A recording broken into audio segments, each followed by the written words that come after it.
दोस्तों, अगर आप भी यूपी होमगार्ड 2026 के लिए तैयारी कर रहे हैं तो इस वीडियो को पूरा देखिए, क्योंकि इस वीडियो में हमने जिस टॉपिक के क्वेश्चंस को डिस्कस किया है वो बहुत ही इंपॉर्टेंट है और यहाँ से एक प्रश्न जरूर आएगा।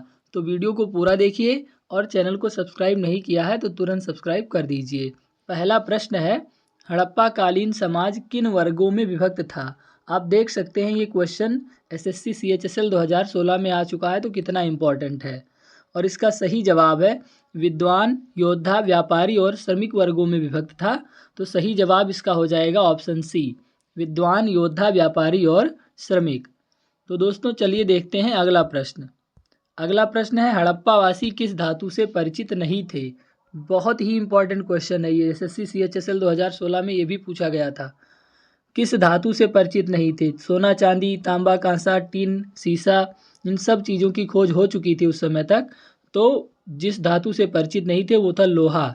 तो राइट आंसर इसका हो जाएगा ऑप्शन डी, लोहा। अगला प्रश्न देखेंगे हम, यहाँ पर है, सिंधु सभ्यता का सर्वाधिक उपयुक्त नाम क्या है? यूपी PCS 2014 में ये क्वेश्चन पूछा जा चुका है और इसका सर्वाधिक उपयुक्त नाम है हड़प्पा सभ्यता, क्योंकि पहले साइट की जो खोज हुई थी हड़प्पा की, इसी के कारण इसका नाम पड़ गया है हड़प्पा सभ्यता और इसका सर्वाधिक प्रचलित नाम है। अगला प्रश्न है, सिंधु सभ्यता के बारे में कौन सा कथन असत्य है? यानी 3 कथन जो बताए गए हैं वो सही हैं, एक बात जो है वो सही नहीं है। मातृ देवी की उपासना की जाती थी, बिल्कुल सही। नगरों में नालियों की सुदृढ़ व्यवस्था थी, ये भी सही है। व्यापार और वाणिज्य उन्नत दशा में था, ये भी सही है। लोग लोहे से परिचित थे, ये बात गलत है, ये क्वेश्चन आप ऊपर भी देख चुके हैं। तो इसका सही जवाब हो जाएगा ऑप्शन बी, लोग लोहे से परिचित थे। अगला प्रश्न है, हड़प्पा सभ्यता की खोज किस वर्ष हुई थी? हड़प्पा सभ्यता की खोज हुई थी सन 1921 में, जिसकी खोज की थी दयाराम साहिनी ने। तो सही जवाब इसका हो जाएगा ऑप्शन सी, 1921 ईस्वी में। चलिए देखते हैं अगला प्रश्न, हड़प्पा के काल का तांबे का रथ किस स्थान से प्राप्त हुआ है? एक ऐसी भी साइट है जहाँ से तांबे का रथ प्राप्त हुआ है, वो साइट कौन सी है? तो वो साइट है दोस्तों यहाँ पे दैमावाद। दैमावाद इसका राइट आंसर हो जाएगा ऑप्शन डी, दैमावाद। अगला प्रश्न है, हड़प्पा सभ्यता के बारे में कौन सी उक्ति जो है वो सही है, यानी कौन सा कथन जो है वो सही है? उन्होंने पशुपति का सम्मान करना आरंभ किया।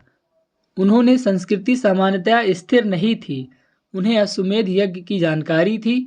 गाय उनके लिए पवित्र थी। तो इसमें से कौन सा जो कथन है वो सही है? तो गाय पवित्र थी आर्यों के लिए, अश्वमेध यज्ञ की जानकारी भी उनको थी, उनकी संस्कृति सामान्यतया स्थिर नहीं थी, इन्होंने पशुपति का सम्मान करना आरंभ किया था। तो राइट आंसर इसका हो जाएगा ऑप्शन ए।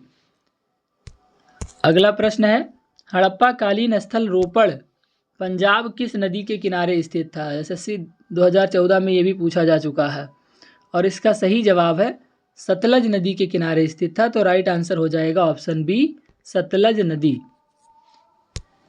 अगला प्रश्न है, मांडा किस नदी के किनारे स्थित था? मांडा भी एक साइट है जो कि स्थित था चेनाब नदी के किनारे। तो सही जवाब हो जाएगा ऑप्शन सी, चेनाब नदी के, सतलज जो है।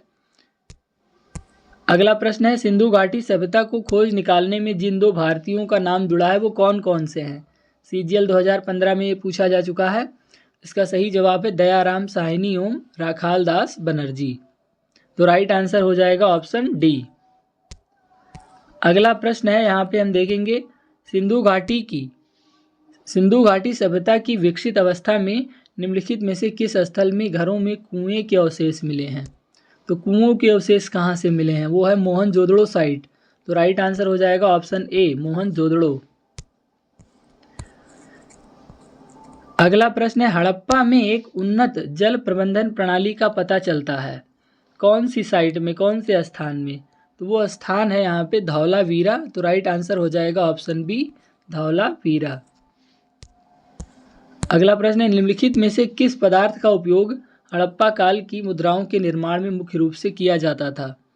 तो मुख्य रूप से जो है सेलखड़ी का उपयोग किया जाता था। तो राइट आंसर हो जाएगा ऑप्शन सी, सेलखड़ी का उपयोग मुद्रा निर्माण में किया जाता था। नेक्स्ट क्वेश्चन है, रंगपुर जहां हड़प्पा की समकालीन सभ्यता थी वह वर्तमान में कहाँ है? तो ये रंगपुर स्थित है सौराष्ट्र में। तो सही जवाब इसका हो जाएगा ऑप्शन डी, सौराष्ट्र। अगला प्रश्न है, सिंधु सभ्यता में बृहत स्नानागार कहाँ पे पाया गया है? तो बृहत स्नानागार, बृहत अन्नागार, ये सब सभागार, ये सब मोहनजोदड़ो में पाए गए हैं। तो राइट आंसर हो जाएगा ऑप्शन ए, मोहनजोदड़ो में। अगला प्रश्न है, हड़प्पा एवं मोहनजोदड़ो की पुरातात्विक खुदाई के प्रभारी कौन थे? तो हड़प्पा एवं मोहनजोदड़ो की पुरातात्विक खुदाई के प्रभारी थे सर जॉन मार्शल, जिनकी अध्यक्षता में दयाराम साहनी और अकाल दास बनर्जी ने मोहनजोदड़ो और हड़प्पा साइट की खोज की थी। अगला प्रश्न है, सिंधु सभ्यता की मुद्रा में किस देवता के रामतुल्य चित्रांकन मिलता है? तो वो देवता है यहाँ पे आद्य शिव, आद्य शिव का चित्रांकन मिलता है। तो सही जवाब हो जाएगा ऑप्शन सी, आद्य शिव। अगला प्रश्न है, हड़प्पा सभ्यता के निवासी थे, माने कैसे निवासी थे? CGL 2002 में पूछा जा चुका है। खानाबदोश थे, जनजातीय थे, ग्रामीण थे या फिर शहरी थे? तो हड़प्पा सभ्यता के लोग शहरी थे। तो सही जवाब हो जाएगा डी, शहरी व्यवस्था के प्रमाण वहाँ पे मिले हैं। अगला प्रश्न है, सिंधु घाटी के लोग विश्वास करते थे, किस चीज़ में विश्वास करते थे, किस देवी देवता में विश्वास करते थे? आत्मा, ब्रह्म में, कर्म कांड में, यज्ञ प्रणाली में? तो ये सब जो है आर्य सभ्यता की पहचान है। वो मातृ शक्ति में विश्वास करते थे, वुमेन डोमिनेटिंग सोसाइटी थी। तो राइट आंसर हो जाएगा ऑप्शन ए, मातृ सत्तात्मक यानी मातृ शक्ति में। अगला प्रश्न है, हड़प्पा सभ्यता का प्रचलित नाम क्या है? तो प्रचलित नाम है हड़प्पा सभ्यता का सिंधु घाटी की सभ्यता। तो सही जवाब इसका हो जाएगा ऑप्शन बी, सिंधु घाटी की सभ्यता। तो दोस्तों, अगर ये वीडियो इन्फॉर्मेटिव लगी हो तो इसे अपने दोस्तों के साथ शेयर करिए और हमारे चैनल को सब्सक्राइब जरूर करिए। Thank you for the watching.